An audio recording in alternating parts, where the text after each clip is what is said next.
you feeling, everybody? We feeling good? Good. Awesome. Let's keep this party going. So your next comedian. My light just cut out. Uh-oh. Does it work now? Okay, we're back. Woo! Your next comedian, she's a good friend of mine. She is smart, beautiful, funny. She told me to tell you that. She's also very sparkly.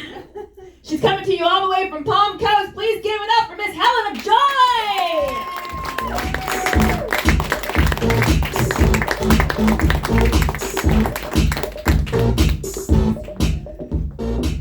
Hey guys, what's up? I can't believe she actually listened to me. So my name is Helen of Joy, and I am a Southern girl. I grew up in South Georgia, and you wouldn't know it to look at me, but now I live in a little 55 and up community. You guys may have heard of it, Florida. It's great, especially this time of year. It's almost beach time again. It's a busy time of year for plumbers, I imagine, you know, with all the clogged drains from women shaving everything for the first time in months. Oh my gosh. You know what I've noticed about Florida? Nobody is scared to wear a bikini on the beach here. Everybody's got such high self-esteem, especially the men in Speedos. These guys have the highest self-esteem of anybody on the planet, because it's never the hot, fit guys. It's always the hairiest, saggiest, full-bellied men you've ever seen. Talk about low-hanging fruit. Oh my gosh, but it's not as bad as the nudists, though. And I don't have anything against nudists. I just couldn't do it. I mean, it's got to be so freeing to be able to walk around naked all the time, but I just have so many questions. Like, how do they do everyday household chores? You know, everything seems a little bit more dangerous when you're naked. Like cooking. I mean, if you've ever been popped by bacon grease, I wouldn't think you'd think it was a good idea to do that in the nude, you know? And what about lawn work? Are the guys really out there mowing their lawns, whacking their weeds in the buff, you know? I imagine their neighbors probably don't enjoy it either. And what about cleaning bathrooms? All I'm saying is if you're a lady over a certain age bent over the toilet, you're going to be scrubbing the toilet bowl with your titties. Oh my gosh. Sure, they save a lot of money, not having to buy so many clothes. Oh, but that all goes right back into the upholstery cleaning budget, I imagine, so it evens out. At least I hope they're cleaning their couches often, you know. If anybody ever asked me over for dinner and they're nudists, I would hope so. No, but I love living in Florida. If you love alcohol, sunshine, and driving 10 miles an hour, you'll love it here. So many crazy drivers on the road. In fact, I've made a game out of it now. Whenever I see somebody driving really slowly, I like to try to guess, are they old or are they high? Sometimes it gets really crazy and it's both. It's probably because we live in, not only do we live in a retirement state, but we also live in a medical marijuana state, right? And I don't have anything against it. I think it's great. I'm just saying you see some strange things sometimes. One day I was at the park and I saw this man, an old man sitting on a bench, and he was smoking a joint right there in the park. But the weird thing was every time he took a drag, he was blowing the smoke in his wife's chest. So I had to know. I went over and asked him, I was like, "Excuse me, sir, what are you doing?" And he said, "This stuff is magic. If it can get me higher, I'm hoping it'll do the same thing for her boobs."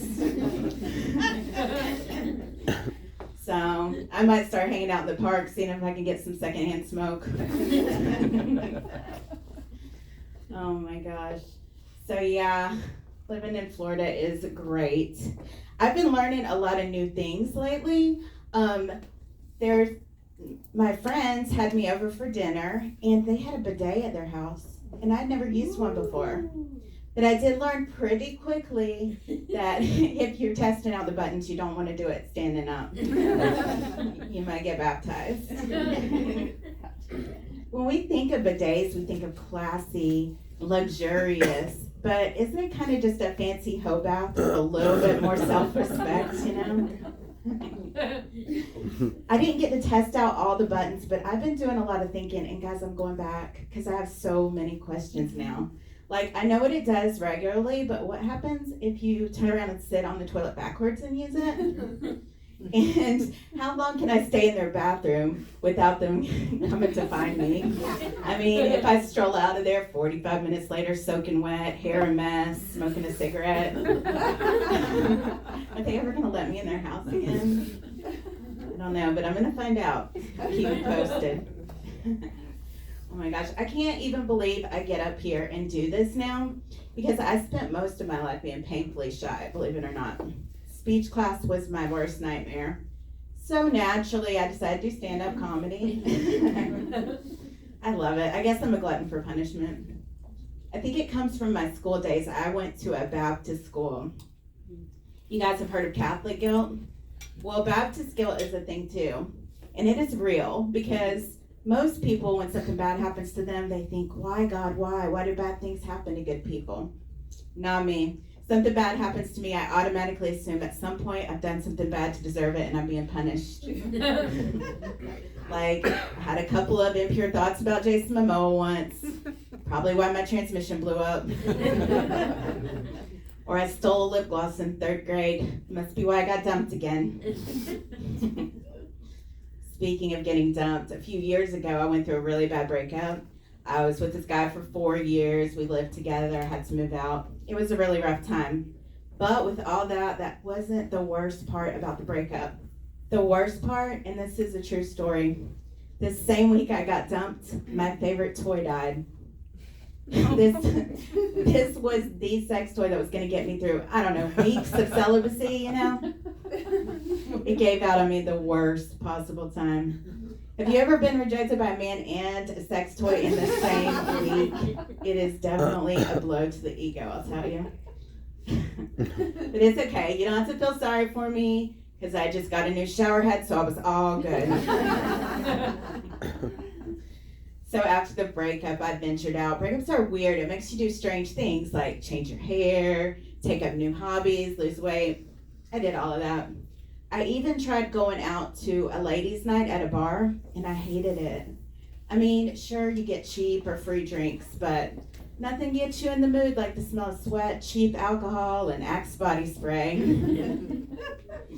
Oh my gosh, it's terrible. But it could have been worse. I shouldn't complain.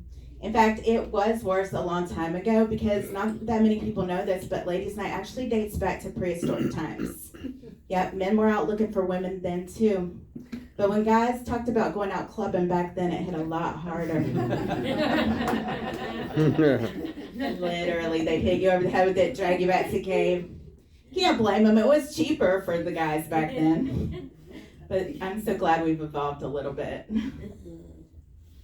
I even tried, after that, I tried online dating. Didn't like that either.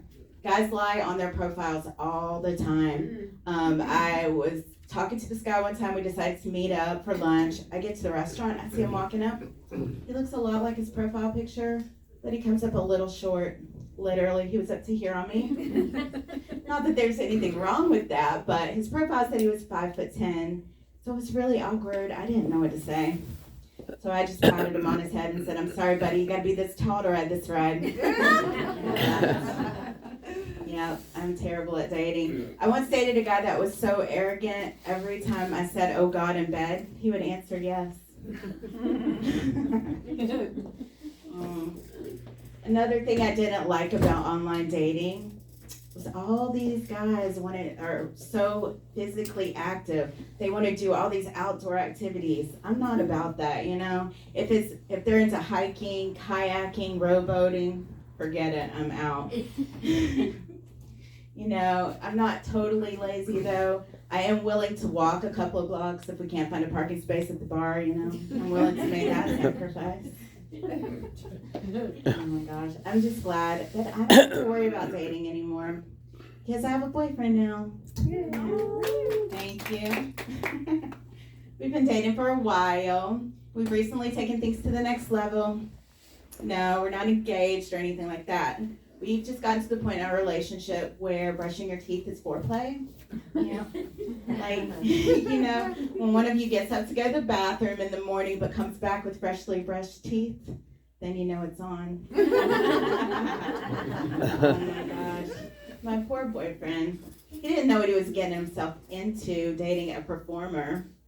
Between all the karaoke and the comedy, everything's starting to look like a microphone. He came to bed one night, pulled down his pants, and I was like, "Hello, is this thing on?" Well, guys, all this talk about dating reminds me when I was younger, I was never into sports because I was terrified of getting hit in the face with balls. But look at me now. Hey guys, my name is Helen of Joy. Thank you so much.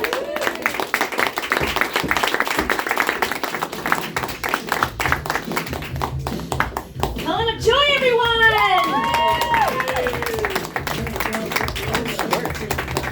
Believe it or not, that's the cleanest I've ever seen Helen of Joy set too. So well done. Yeah. Well done.